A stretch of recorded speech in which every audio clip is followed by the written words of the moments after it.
This is the Moto G51 5G, and this is a phone that's powered by the Snapdragon 480 Plus.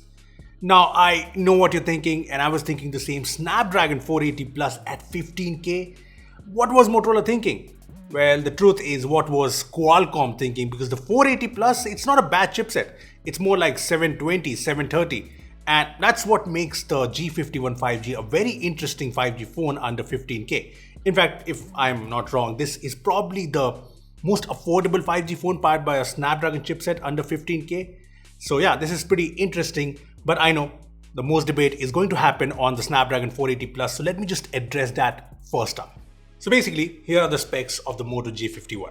Snapdragon 480 Plus, 4GB LPDDR4X RAM, 64GB UMCP storage. Now I know a lot of you guys have doubts about UMCP, but first, the 480 Plus.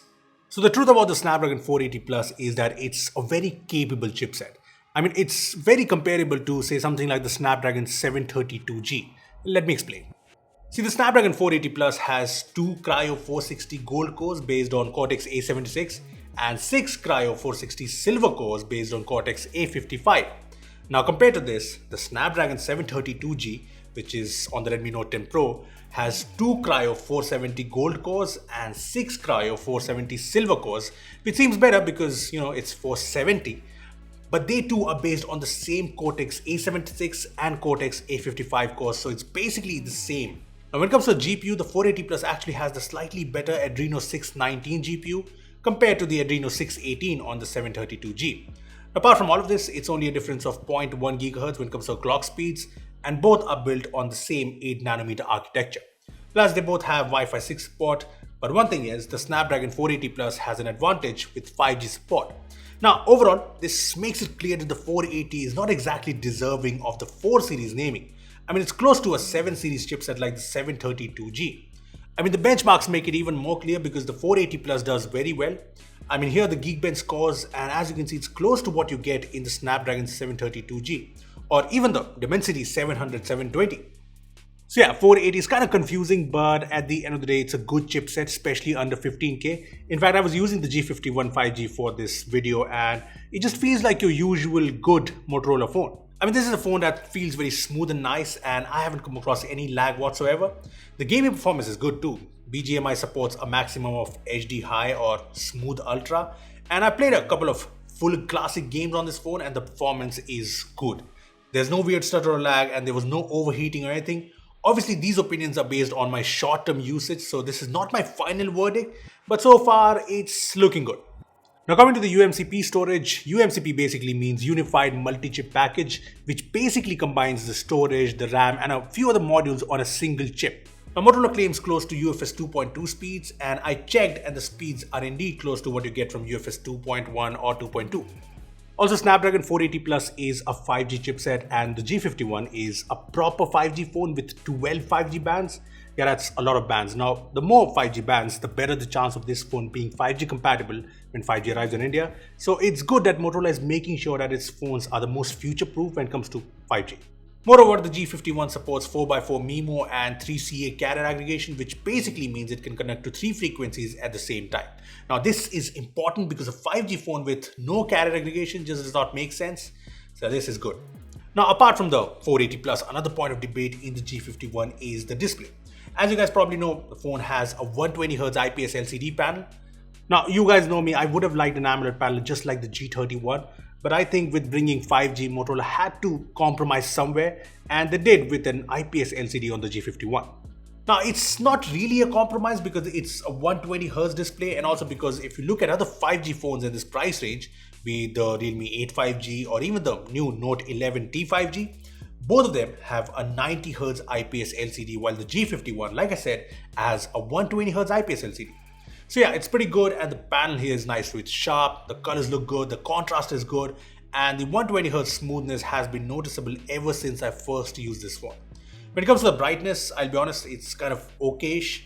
At 600 nits of peak brightness, it's not the brightest panel out there, but again, compared to other 5G phones, this is kind of on par and even slightly better because the panel in the Realme 8 5G has a peak brightness of 600 nits, which is the same, and the 11T 5G's display has a peak brightness of 450 nits. So yeah, it's comparable on the G51. Now those were the two big factors in the G51, but what about the rest of the phone? Well, first up, this is a fairly big phone as it's 9.1 millimeters thick and over 200 grams in weight. Now, credit where it's due, the weight distribution here makes sure it's comfortable to use. But yeah, this is not the most compact or lightweight phone. Anyway, the G51 also has a decently big battery at 5000 mAh. And I haven't really tested the battery drain, but with stock Android and the 8nm Snapdragon 480 Plus, it should be good. Now, one thing I like here is that the phone comes with this 20-watt turbo power charger. Now, this charger is interesting because globally the Moto G51 comes with a slow 10-watt charger, but in India, Motorola is packing this fast charger, which I think is a really good move. Coming back to the phone's design, I was kind of personally wishing the fingerprint scanner to be in this Moto logo, but it's on the side here in the power button. Anyway, it works well, so it's fine. Plus, you must have noticed this additional button on the top. It's actually the Google Assistant button. On the left, you get the dual SIM plus microSD hybrid slot. There's also a headphone jack, and this whole design is IP52 rated for splash resistant. Now, one thing is missing is stereo speakers. Moving on, the G51, like any other Moto phone, brings the stock Android Motorola experience, and it's super clean. As you'd expect, there are only Facebook and Dolby Atmos apps pre-installed, along with the cool Moto features like big display, different customization options. And then there are useful gestures like Power Touch, which lets you double tap on the power button and open this up to launch apps more quickly. Now, apart from the features, there's no weird ads, no recommendations. Basically, it's a clean experience that I want from budget smartphones. When it comes to updates, Motorola has promised the Android 12 update and 2 years of security patches. Now, to be clear, Motorola has only promised this one major update, which is not the best support, but they say that they prefer to, promise less and over-deliver. So I'm expecting more updates on the G51. Lastly, when it comes to camera performance, these are the specs, and yeah, the 50 megapixel main camera is what matters. So here are some shots from the 50 megapixel main camera of the G51, and it's early days, but one thing is clear. The main camera takes very good photos in daytime. Most photos are sharp and pleasing, and there's enough details too. Now in daytime, the ultra-wide camera is also pretty good, retaining the colors and the overall exposure from the main lens. Now in low light, like most budget phones, the G51 kind of struggles. Sometimes it takes decent enough shots, but I notice noise in some shots. So yeah, still checking things out, but low light seems kind of okayish. Now when it comes to videos, there's no 4K because the Snapdragon 480 Plus only supports 1080p at 60 FPS max, and that's what the G51 supports. Now talking about the pricing, the Moto G51 has launched in India at Rs 14,999 for the 464GB variant. And if I had to sum up my first impressions, I would say this is a good 5G phone. So the G51 is just a more functional 5G phone when compared to other 5G phones in this whole 15K segment because more experience, carrier aggregation, good processor, good battery, high refresh rate display, 12 5G bands. So yeah, the basics are right. Now the camera needs more testing, which I'm already doing, but overall, like I said, this seems like a good 5G phone. Anyway, I want to know what you guys think of the Moto G51 5G, so let us know your thoughts in the comment section below. Also, we have an amazing Telegram channel where we post regular tech updates, and you can get updates to our regular YouTube videos, Instagram Reels, and a lot of cool stuff. So make sure to subscribe to our Telegram channel from the link down below. Do it right now. Also, give this video a like, make sure to share it, subscribe to our channel for more amazing tech videos. That's me signing off. Thanks for watching, and I will see you in the next one.